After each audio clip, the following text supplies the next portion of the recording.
The David Pakman Show at davidpakman.com.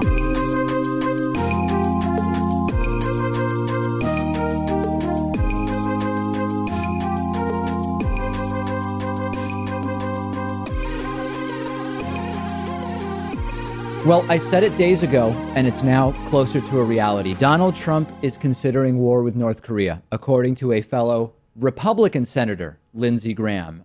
We have talked about the sort of erratic and volatile nature that is increasingly a concern in terms of Donald Trump sitting there isolated in the Oval Office, watching TV report on the growing list of failures and scandals. And my concern, and that of many others, is that there will be more incentive for Donald Trump to take some kind of military action, North Korea probably being at the top of the list of candidates, Syria and Iran subsequent to that.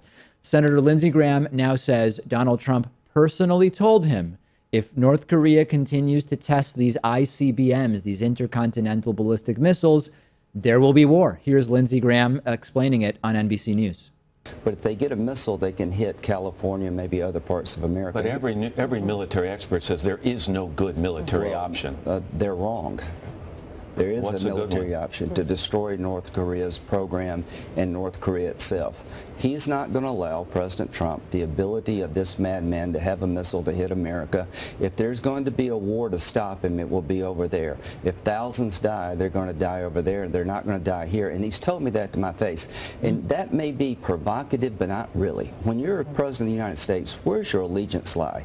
To the people of the United States. This man, Kim-Jong Un, is threatening America with a nuclear-tipped missile.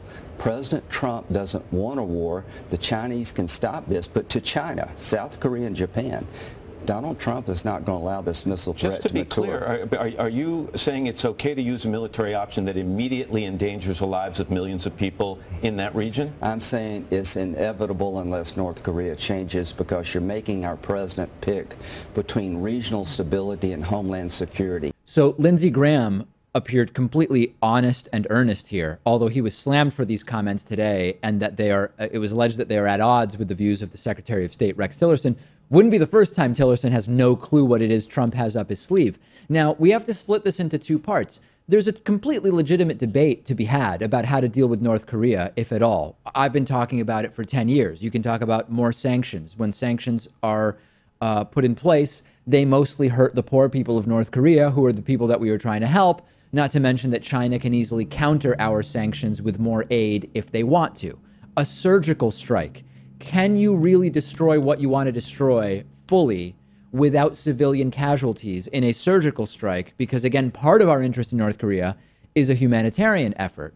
And then there's this idea of a larger military incursion. Significant civilian casualties would be experienced. We, again, ostensibly care about the humanitarian crisis there affecting the North Korean people. Since we do send them aid money and food, we're going to end up making that way worse. So North Korea's response to that incursion could easily cause loss of life among some of our allies, including South Korea. Japan could be implicated there. The real concern to me is not the geopolitical discussions about North Korea, which we've been having for a long time, Pat. It's that this is where President Trump is the biggest risk, and I have the most fears. And Japan, by the way, would also like to see changes in North Korea. Japanese Prime Minister Shinzo Abe has said he fully agrees with Trump that China needs to be putting more pressure on Japan. And everything is pointing now towards Trump sitting there in the Oval Office, yelling tweets to his assistant in the next room and watching Fox News, thinking, Japan says we need to be tough on this situation, and all the reporting on TV is about my scandals. What about going into North Korea? Well, I mean, notice how the interviewer there said that there are no good military options when it comes to North Korea, and Lindsey Graham responds by saying, well, there are military options. That's very concerning, especially because Lindsey Graham is one of the most hawkish members of the U.S. Senate, and that's really saying something. And the other thing concerning here, too, is he's having conversations with Trump about this, and Trump will ping-pong back and forth between being a non-interventionalist and saying that we have to take out their families. So he's easily convinced. I'm worried about Graham influencing him in a negative direction here. Well, one thing is for sure. If you want to learn about this situation in the context of Donald Trump's broader foreign policy ideology, good luck, because there is no such thing. To the extent that the guy knows anything about foreign policy, he's taken every position on every issue. So you're not going to really find anything too deep there. So two-sided situation. One is the facts on the ground in North Korea and what to do, and that's been a topic for a long time. The second is this Trump cult of personality surrounding this and the possible use of the North Korean situation to his advantage, which historically actually often works in order to improve approval ratings. And a desperate president is not a president that I want making decisions about when to use military force. Let's talk about Venezuela. Now, for context, I've done stories in the past about Venezuela. And very often there's a contingent on the left that defends the Venezuelan authoritarian dictatorship. And there's this sort of triad. There's an overlap. There's a contingent of the American left that likes to defend Russia, never exactly clear why, defend Venezuela, and criticize Israel in a way that sort of goes beyond reasonable policy criticisms into a more unhinged and apoplectic apologia, for lack of a better term. And very often they criticize the Venezuelan opposition as being terrorists or puppets of the American CIA. They sort of portray the Bolivaran regime, formerly led by Hugo Chavez, now by President Nicolas Maduro, as just a great thing for the people. And meanwhile, we've seen incredible reporting over the last week. Not that much in the American media, I would say, but I've been watching a lot of South American coverage of what's going on in Venezuela from outside of Venezuela. So, for example, really good piece on Sunday night. There's an Argentinian journalist, Jorge Lanata, who does a show every Sunday night. He was in Venezuela. He was actually deported immediately upon arrival, ended up having to fly to Panama, Houston, and ultimately to get back to Argentina on a United Airlines flight. I mean, just crazy what's been going on there. And they are very clearly showing us that 90-year-old women standing in the heat in line for hours, waiting for a single bag of rice. There's barely any toilet paper in the country. A loaf of bread, if it's even available, costs what you might earn in a day, if not several days, on the average salary there. And it is total and utter chaos right now, and it's only escalating, okay? Venezuelan authorities seized two opposition leaders, okay, Leopoldo Lopez and Antonio Ledezma, both of whom were under house arrest for prior convictions. Those prior convictions are a story in and of themselves, of course. Their house arrest had been revoked because authorities said they're planning to flee. Now, if you don't understand what's going on in Venezuela in terms of the lack of press freedom, the lack of judicial independence, the lack of law enforcement independence, you might hear, oh, listen, they broke the conditions, they were planning to flee, so they were arrested. That's the sickness of it all. People hear about this report about these two opposition leaders being arrested, and they think, well, listen, they were legitimately convicted by an independent judicial system, carried out, but the arrests were carried out by an independent law enforcement system, and it's all on the up and up. Far from it. And all of this is related to President Nicolas Maduro calling for elections this past Sunday. The elections were boycotted by the opposition. Almost everyone elected to the legislative body are supporters of Maduro, which I'm sure comes as a huge surprise. And meanwhile, the United States has placed new sanctions specifically on the Venezuelan president, Nicolas Maduro, putting sanctions in to freeze his assets, at least the ones that are subject to American jurisdiction. U.S. citizens are also barred from dealing with Nicolas Maduro, according to the Treasury Department. Now, some on the left will hear about what's going on in Venezuela, and I'm already seeing them online, and they will say, oh, David, the CIA and U.S. agencies have a long history of messing up Latin American countries. Maduro is still better than whatever the neoliberal American community would install in Venezuela. Let's hold on a second, right? These are separate issues. I know about the U.S. messing up Latin American countries and their priorities being at odds with those of the people of many Latin American countries. I was born in Argentina. I follow South American politics very, very closely. So that's fine. That's a perfectly reasonable and fact-based position to take. That does not get us to Maduro as a savior and the opposition are terrorists installed by the American CIA. We've seen allegations that the opposition in Venezuela is ringers, or that the opposition is faking the bad acts by the government to make them look bad, right? A sort of false flag or something.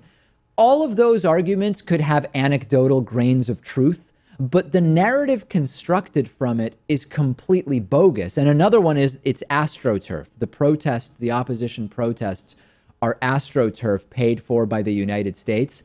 There is really good reporting from other countries about what's going on in Venezuela. And I would implore you, a lot of these are subtitled when you look at them on YouTube for people who don't understand Spanish.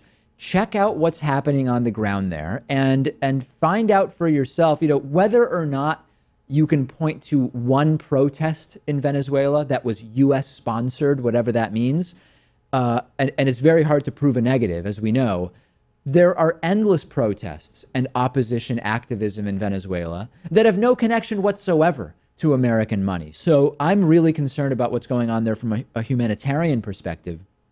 But I'm also really concerned about this string on the American left. And this is the same people that are denying any Trump-Russia collusion, despite the fact that we now have Trump lying about Trump Jr.'s statement and drafting it, and in-person intent to collude via a meeting with a Russian lawyer. I mean, it's endless, right?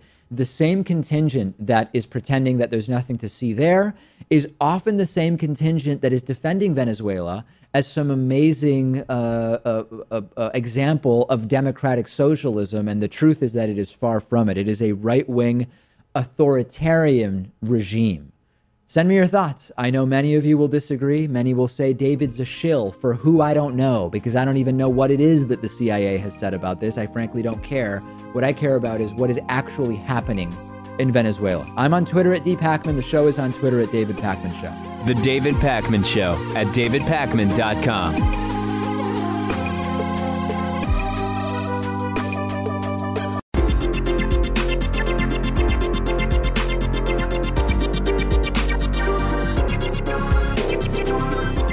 The David Pakman Show at davidpakman.com.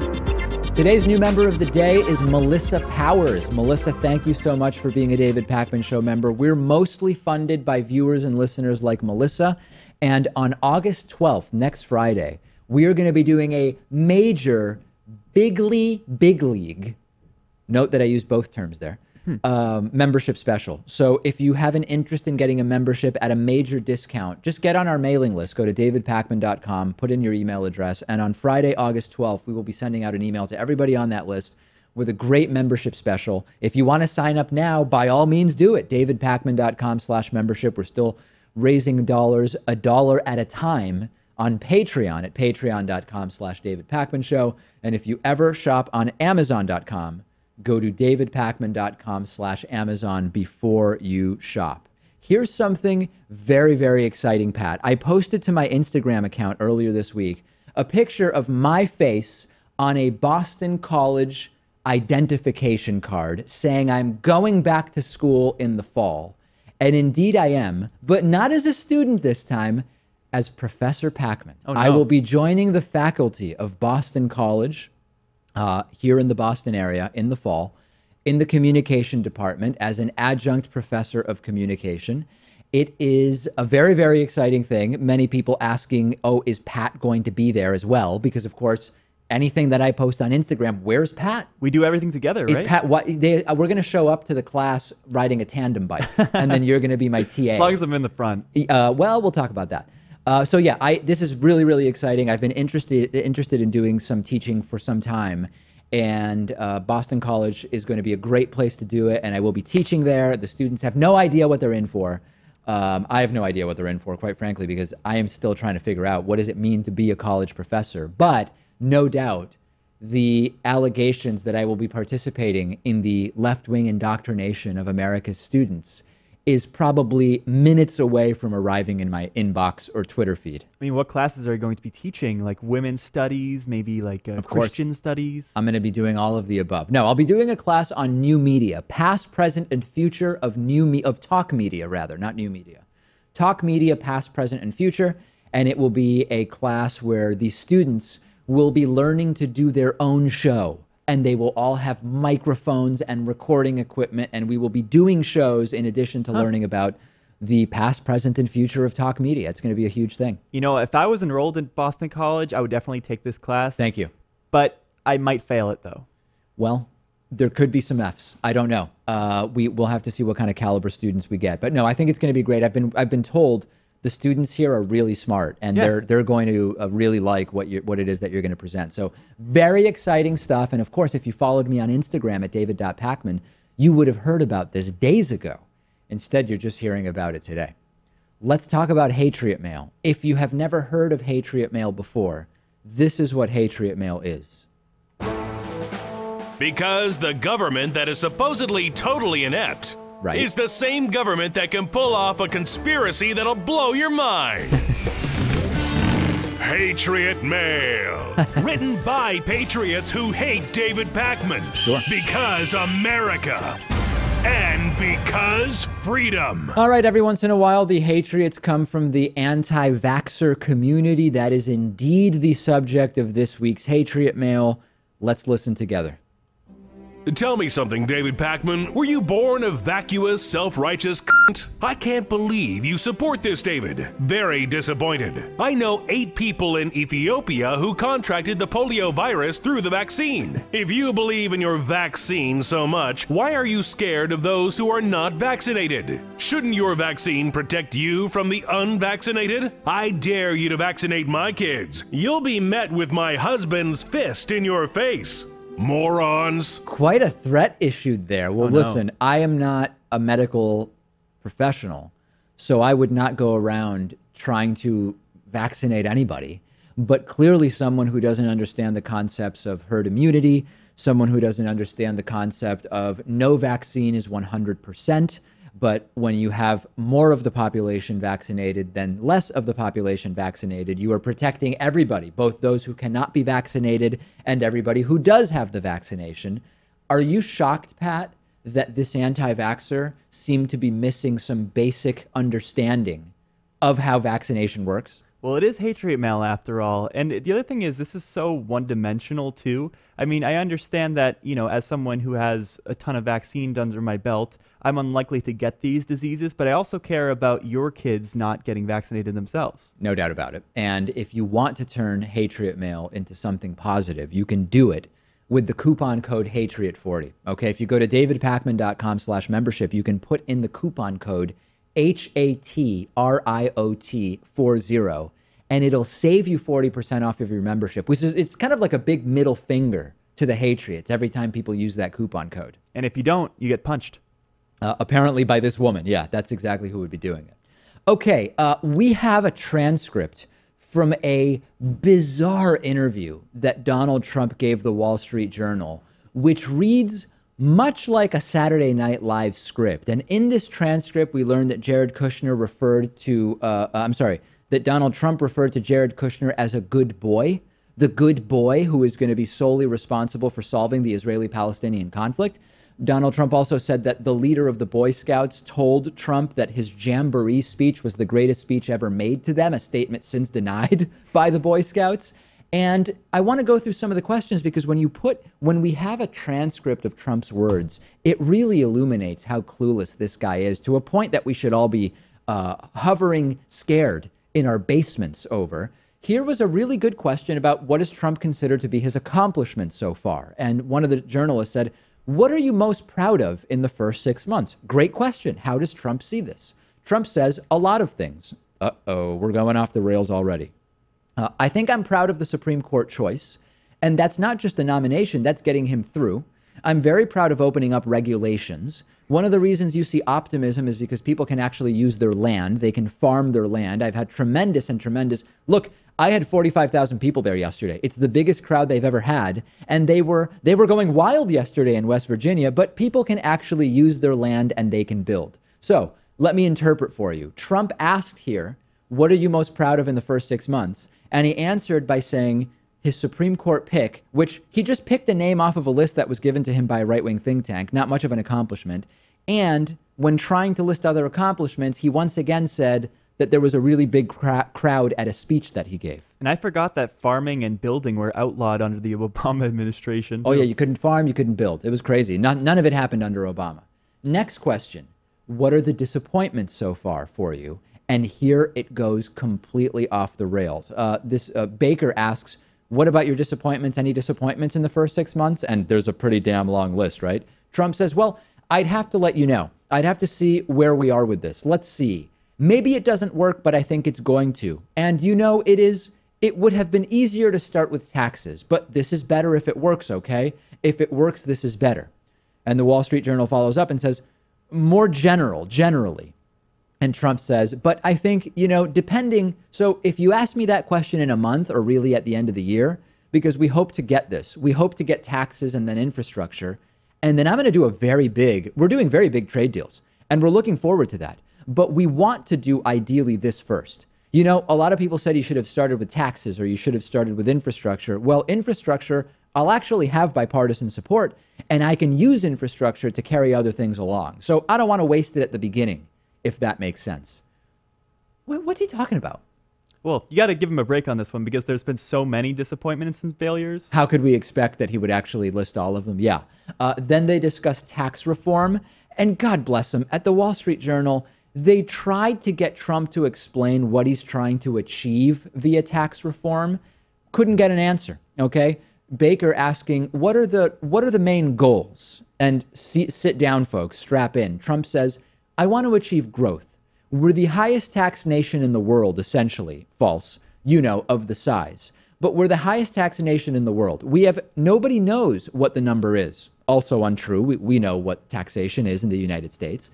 Trump goes on, it used to be when we talked during the debate, $2.5 trillion, right? When the most elegant person, right? I call him Mr. Elegant. That was a great debate. We did such a great job. But at that time, I was talking $2.5 trillion.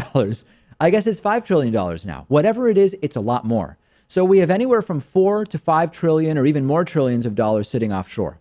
We want to get that back. No, one, at a very reasonable cost. And that cost is going to be 10%. And right now, it's so high that no one. You would never do it on a business basis. But no. 2, bureaucratically, it's impossible. Did you know that? I have friends that try and get their money back. They say they have to go through years of writing out forms and this and that to bring money back into the country. We're going to make that one like a half-page document. It's going to be very easy to bring back your money back in. And it's going to be taxed at 10%, which is a rate that it's within reason. And that's one of the things we want to do. That'll be an easy one. That's one that, it's when you talk about a country that's broken or a system that's broken, there's something, the 5 trillion, let's call it, that the Democrats and the Republicans agree should come back in. It's been out there for years. Nobody ever did anything about it. Obama. How is this the president of the United States? How is that an answer to that question? How is it even an answer to the question? That's exactly right. Then they move on to the corporate tax rate, and Trump can't help himself here. He starts talking about how great his relationships are with other world leaders. This is just amazing. Asked about the tax rate, and he talks about how great the relationships are that he has built, okay? Wall Street Journal asks, what do you think is a reasonable corporate rate? We've heard 20%, and Trump jumps in. He goes, well, we're going for 15. We're going to see, and we'll see.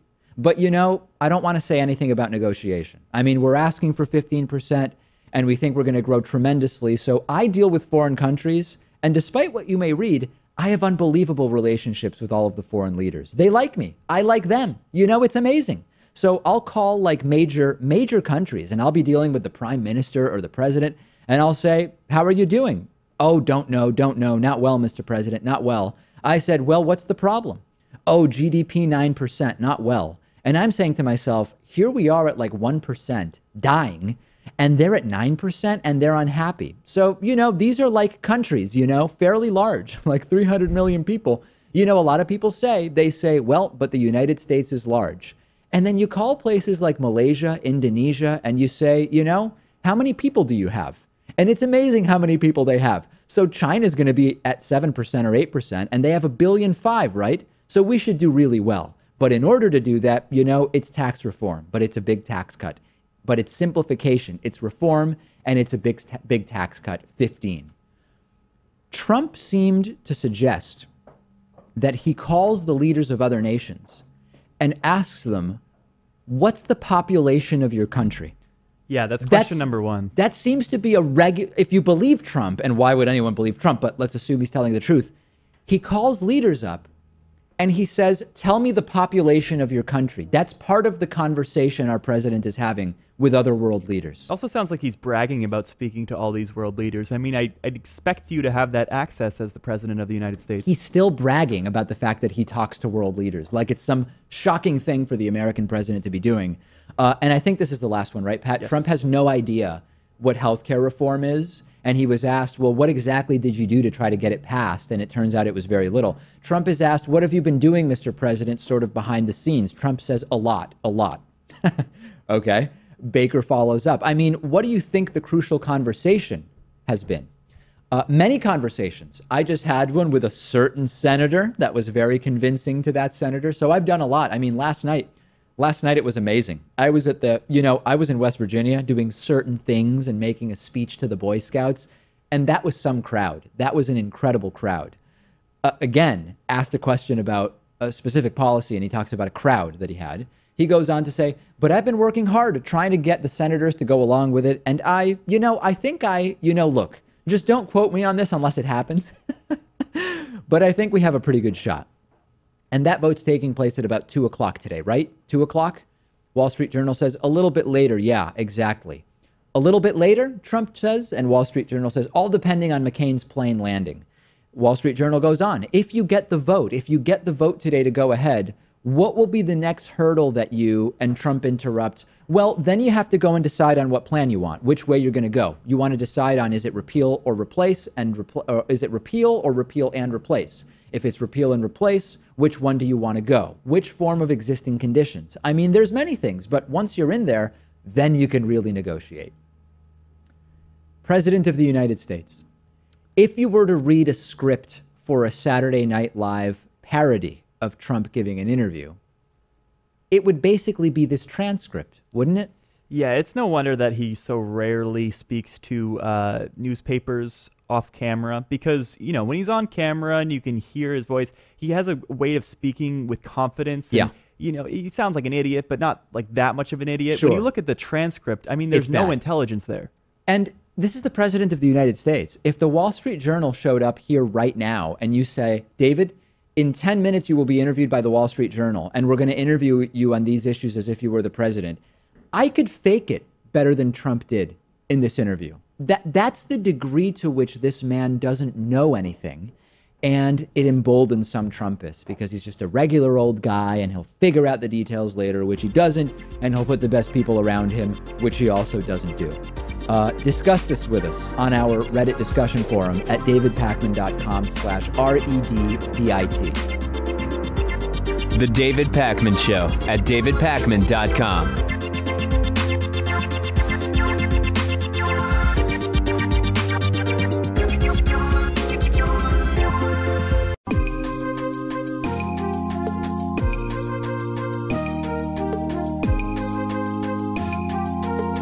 Welcome back to the David Pakman Show. I'm joined today by Sarah Levin, who's the Senior Legislative Associate for the Secular Coalition for America. She represents the organization on Capitol Hill and in states across the country lobbying to protect secular government. Sarah, we've got sort of a situation in the United States where many people have sort of the implicit understanding that one of the parts of the deal for churches being and religious organizations being tax exempt, they can't do politics. And whether this means lobbying for or against particular candidates or issues is an issue of some debate. But I think many of us have that general understanding. And a lot of this relates to something called the Johnson Amendment. So maybe that's a good place to start. What's the infrastructure that says, hey, you can't do politics if you're a tax-exempt religious organization? Absolutely. So I'm going to start by defining a few terms because there's a few things you have to kind of understand before you understand what the Johnson Amendment is. I'm going to start by talking about a 501c3 nonprofit. So from now and the rest of the segment, I'll be saying nonprofit, but I'm really referring to a specific set, 501c3s. So think about your local soup kitchen, American Red Cross. These are a type of nonprofit that are subject to the Johnson Amendment, and they're not only tax exempt, but there's another very special privilege that they have. have. And that is that when people donate to them, their donations are tax deductible. So again, think about, when you donate to your local soup kitchen, to the homeless shelter, you can deduct that on your taxes. That's a pretty significant incentive for people to donate, especially for those who are donating in the thousands or tens of thousands, right? So those two privileges come with strings attached. And the Johnson Amendment, which was passed in 1954, was actually introduced by Senator Johnson before he was President Johnson, passed by Republican Congress, signed by a Republican president. And it basically prohibits 501c3 nonprofits from endorsing or opposing political candidates and otherwise intervening, for example, giving money to partisan campaigns. And it's important to understand there are actually a lot of things C3s can do when it comes to elections. So, for example, you can talk about issues. You could do a voter education campaign. You can say, here's where candidate Clinton stands on X, Y, and Z issue, and here's where Trump stands on X, Y, and Z issue. As long as your nonprofit doesn't say, vote for X candidate, you haven't broken the law, as long as you're not, endorsing. Now, one question there, just to jump in as a point of clarity, Sarah. Where would it fall within these restrictions to say something like, here is the position of candidate A on abortion, here is the position of candidate B on abortion. The godly thing to do is to, generally speaking, support candidates with the following position on that issue. Is that clearly on one side of the line or the other? It definitely does blur the line, but it would probably pass, to be honest, as long as if they didn't say, so you should vote for this candidate. Quite lenient in a sense, then. It is actually very lenient, and so that's status quo. But another thing you have to understand why the religious right is so interested in this topic, because of course the Johnson Amendment applies to all nonprofits, but houses of worship, I'll just say churches, are a type of 501c3 nonprofit, and they have a very special privilege that all other nonprofits don't have, and that is that they don't have to file the same financial disclosures to the IRS that all other nonprofits do. So, for example, especially these big organizations, a lot of them just put what they call the Form 990 that they have to submit to the IRS. They put it online so you can download it. So it's something that is available upon request for everyday citizens. So if you want to decide if it's a good idea to give to this nonprofit versus that nonprofit, you can go and look at their Form 990s and see if they run their organization with integrity. You can see their revenues, expenses, how much the CEO is paid, that kind of stuff. Churches are the only nonprofits that don't have to file the full and complete Form 990. That's again, status quo as it is. So keeping all of that in mind, what will happen if the Johnson Amendment is repealed or weakened or not enforced? And there's a lot of different attacks coming from different sides, and I'll talk about that in a second. There's bills. There's is that it'll impact all nonprofits and the integrity of the nonprofit sector in general, but it will specifically open up for houses of worship, for churches, a new dark hole for campaign money to flow through. Because if all of a sudden clergy can endorse or oppose candidates more, directly from the pulpit, and that's legal, then you can imagine if they don't have to file any financial disclosure as it is, they could easily take donations and donate to campaigns, and there would be absolutely no trace. There would be no paper trail. Yeah. So let's take this through in a few component parts. So there's this 2018 Financial Services General Government Appropriations Bill, and it has a provision, Section 116, which directs the IRS no longer to enforce the Johnson Amendment specifically for houses of worship. So that to give the audience one example, you talked about the weakening of the Johnson Amendment. That's one example of how this could happen. Let's say that takes place, that goes through and Section 116 is made part of that bill. What can churches now immediately do that they previously could not do? Well, first of all, I think it's important to note that they're already violating the law openly and getting away with it. So we would just see more of that. It would basically be open season. Yeah. The Alliance Defending Freedom, which is kind of like the legal arm of the Christian right, has been really leading the effort on repealing or weakening the Johnson Amendment. And ever since 2008, they've been doing an annual Pulpit Freedom Sunday, where they encourage clergy to endorse from the pulpit, tape themselves doing it, and send the tapes to the IRS. So let's be clear, this is not being enforced as is. So basically what will happen is that will get much worse. These groups are going to be much more brazen. And actually, we've been lobbying with faith communities about this issue because they're opposed to changing the Johnson Amendment. 89% of evangelical pastors, when asked if they think that clergy should be endorsing for the pulpit, said no. The majority of Americans of faith across denominations oppose this. Why?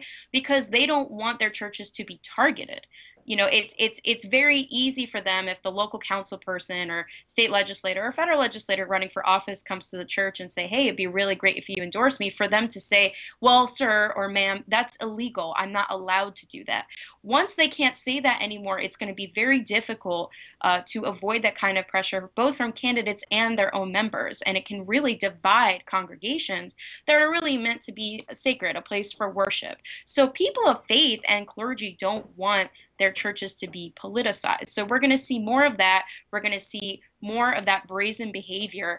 And what we're most worried about is, because there will be pretty much no accountability whatsoever, is that financial dark hole for campaign money to start flowing through completely untraceable. Yeah. And, you know, I actually don't have a problem with houses of worship doing politics. As someone who's non-religious myself, I don't really care too much what houses of worship are saying, presuming that it's not inciting violence or telling people to go attack others or commit crimes or whatever the case may be. I don't actually have a problem if churches wanted to say, hey, we are going to take political positions, but they should not be tax exempt, period, if that's the case. And there's no way that that's going to be rolled back anytime soon. Right. I mean, the thing is that the 501c3 status, it's a privilege. It's not a right. And they can, you know, it's a choice too. If you want to say, you know, we're going to be a church, but we're going to kind of, you know, forego the C3 status and pay the taxes, you know, do whatever you want. You know, that the problem is that this is on the taxpayer's dime. And the opposition is trying to frame this as a free speech issue. But it's really not, because when the taxpayers are footing the bill, there's strings attached. You can say whatever you want on your own dime, but not on the taxpayer's dime. Real quick, Sarah, what other ways, other than that Section 116 of the Appropriations Bill, is the Johnson Amendment being attacked? That's a great question. So there's a few bills that are kind of the Section 116, as you mentioned, is a rider on an appropriations bill. There's also the Free Speech Fairness Act, which has two companion bills in the House and the Senate. And basically, it would it's not a straight repeal. There's another bill in the House that would be a straight repeal, just completely striking the language altogether. The Free Speech Fairness Act weakens it by allowing nonprofits to get involved in endorsing political and opposing candidates, and also spending a de minimis amount of money on campaigns. And that just opens a whole, you know, can of worms of what is de minimis, because de minimis means insubstantial. Well, you know, if you're the university president of Notre Dame, and you send an email to the entire alumni network saying you should vote for this person, well, that didn't really cost you anything to press the send button on an email, but you certainly just helped that candidate a whole lot. Yeah, and so not to mention that for these gigantic megachurches, there could be an amount that's insubstantial for them based on their size and budget, but that in a relatively small race, for example, could actually have a major impact. Right, absolutely. So that's one example of a weakening, and that really has more legs than another bill, which was a straight repeal, because it has a Senate companion, has quite a few co-sponsors in the House. But right now, we're more worried about it being tagged onto something big like an appropriations bill, because this is the kind of thing that they want to sneak in, and they want it to fly under the radar. All right, Sarah Levin, Senior Legislative Associate for the Secular Coalition of America, for America. We will be following it, and thanks so much for talking to me about it today. Thanks so much for having me. The David Pakman Show at davidpakman.com.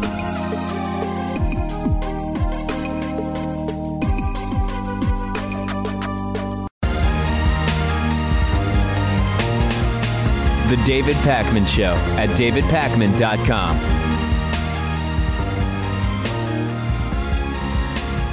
Truly shocking revelation from a lawsuit that has been filed. Remember that entire Seth Rich conspiracy theory, the one where some on the right and some on the left were suggesting that the death of DNC aide Seth Rich was part of a cover-up of some kind, that Seth Rich was really the source for the WikiLeaks in terms of all those DNC emails at the peak of the presidential campaign that Julian Assange's WikiLeaks released.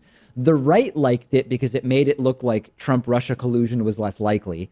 The left likes it. I honestly don't know why, but I think it has something to do with denying Trump-Russia collusion helps blame the DNC and Hillary for Hillary's loss, and maybe demonstrates in their mind that Bernie would have won or something like that. Anyway, Fox News ran with the story. They breathed a ton of life into it, and it ended up getting picked up by lots of conspiracy types on the left and right, mostly on the internet. And according to a lawsuit that's been filed by Rod Wheeler, a longtime paid contributor to Fox News was working with the White House to concoct the Seth Rich conspiracy theory. Wheeler claims in his lawsuit that Fox News was working with this Trump supporter who wanted to deflect the attention away from the growing Trump-Russia scandal. The story first aired in May on Fox News. It was retracted by Fox News a week later, but the damage had already been done.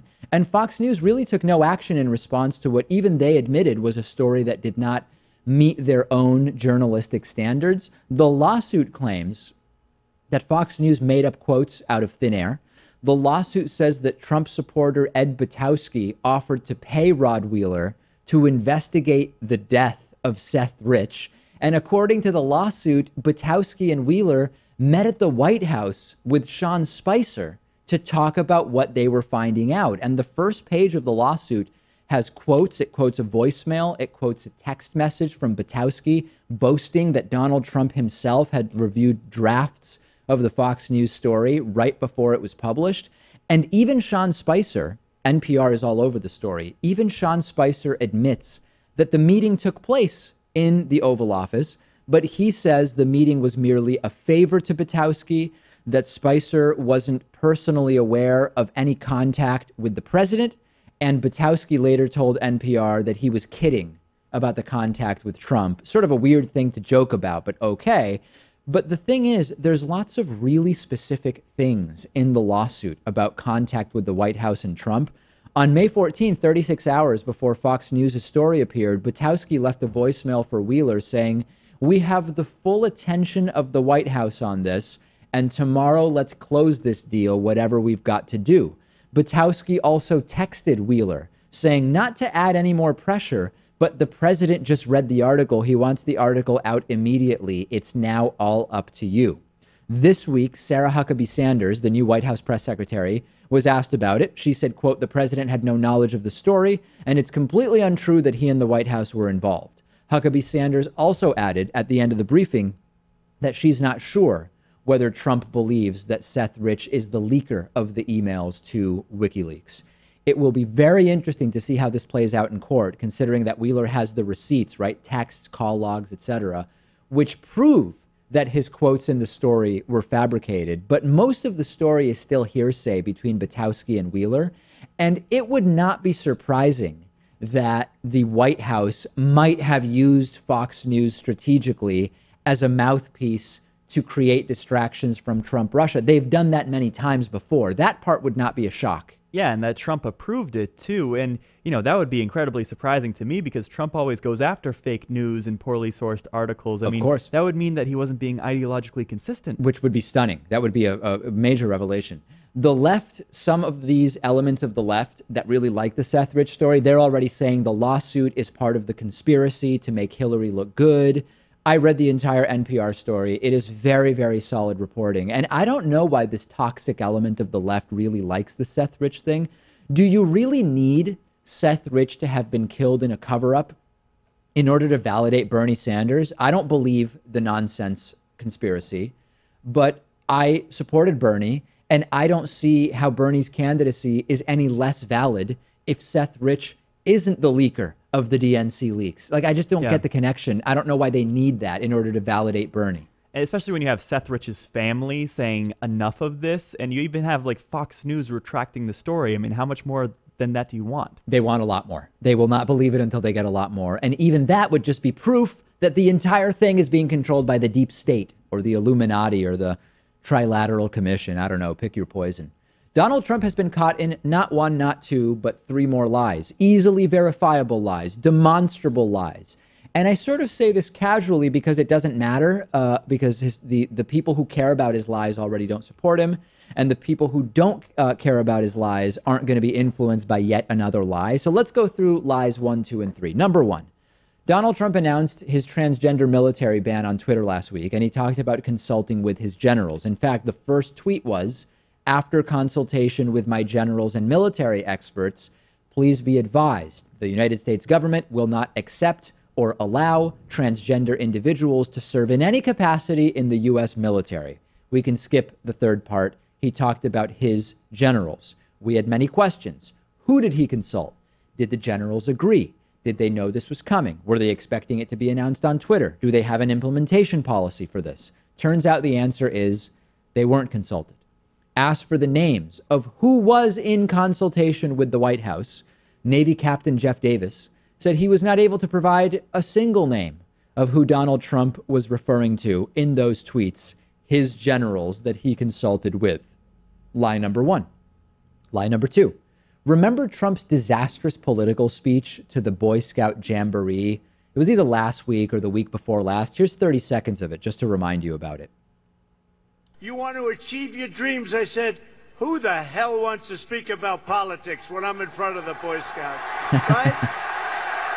As the Scout law says, a Scout is trustworthy, loyal. We could use some more loyalty, I will tell you that. Sure. Did President Obama ever come to a jamboree? Do you remember that incredible night with the maps? And the Republicans are red, and the Democrats are blue, and that map was so red, it was unbelievable. After the speech, the Boy Scouts of America put out a statement directed at Trump saying, hey, we're nonpartisan, we don't support candidates, blah, blah, blah, clearly distancing themselves from Trump and also apologizing to anyone that was offended by Trump's speech. Donald Trump told the Wall Street Journal that after that ridiculous speech, the head of the Boy Scouts called him and told him it was the greatest speech that was ever made to them. Time magazine went to the Boy Scouts and said, hey, Trump says you called him. The Boy Scouts are unaware of any call from any national Boy Scout leadership to the White House. Verifiable lies. That is lie number 2. And now, this is a great one. Lie number 3, Donald Trump claimed that the Mexican president recently called to commend him on the great job he is doing with immigration. Mexico denies that that call took place and that the Mexican president called Trump specifically to say you're doing a great job on immigration. Can I propose something? Trump said he consulted with my generals. Is it possible we all assumed when he said my generals, he meant American generals? And maybe he meant generals from a different country? Like maybe when Trump says my generals, he's talking about Russian generals or some other military? I don't know. It was in the morning, so maybe he was having some General Mills cereal at the time? General Mills. He consulted with General Mills. Yeah. This is lying of a path. That's pretty good, Pat. I like that one. This is lying of a pathological nature. And he kicked off his presidency with, I had the largest inauguration attendance ever. So my only question is, why do his staff allow him to keep doing interviews? Is it because the people around him think it's a good idea, which means they're incompetent? Or is it because they can't control Trump, which is trouble for Donald Trump? Probably a combination of the two, right? A combination of powerless, incompetent yes people surrounding the president. I have to admit, I'm a little bit desensitized to all these lies, but it does draw my attention when there's lies on top of lies. Yeah. So, for example, the Don Jr. story that came out yesterday that he was involved in the initial response. Right. That response, too, was also a lie. Yeah. I mean, that was just multiple layers It's there. lieception, right? So the response from Trump Jr. contained lies, and the White House lied that Trump Sr. wasn't involved in crafting Trump Jr.'s lie, but he was. Why not just tell the truth? I know. If you're not doing anything wrong, just tell the truth. We've got a voicemail number, 219-2-DAVID-P. Here's a voicemail that came in asking about new White House Press Secretary Sarah Huckabee Sanders. Hey, David. This is Tim Carr calling from Binghamton, New York. I was just wondering, I've been watching Sarah Huckabee Sanders do these press conferences, and she seems to know absolutely nothing that's going on in the White House. The same thing with Sean Spicer. Do you feel bad for these people, or No. is this just what these people deserve? It's not about whether they deserve it or not. They took a job. The first time they're asked to lie or kept out of the loop in a way that jeopardizes their integrity, they could resign, or they could say, I'm not going to do this anymore. And Sean Spicer eventually resigned, supposedly because of the hiring of Scaramucci. I don't feel bad for them. I mean, I don't relish the destruction of anyone's political career, but you don't have to work at the White House, right? I've started to take pity on Sean Spicer just because he's such a laughingstock. I mean, Sarah Huckabee Sanders, she's actually pretty good at that job. It's an indefensible position that she has to defend a lot of the time there, but she's quite skilled at it. All right, well, I don't feel bad for him. I do take pity on the fact that they've got to deal with this nonsense, but I don't feel bad in that sense. We've got a fantastic bonus show for you today. If you're not a member, sign up at davidpakman.com/membership, and that will give you access to the world-famous bonus show. I will speak to you then.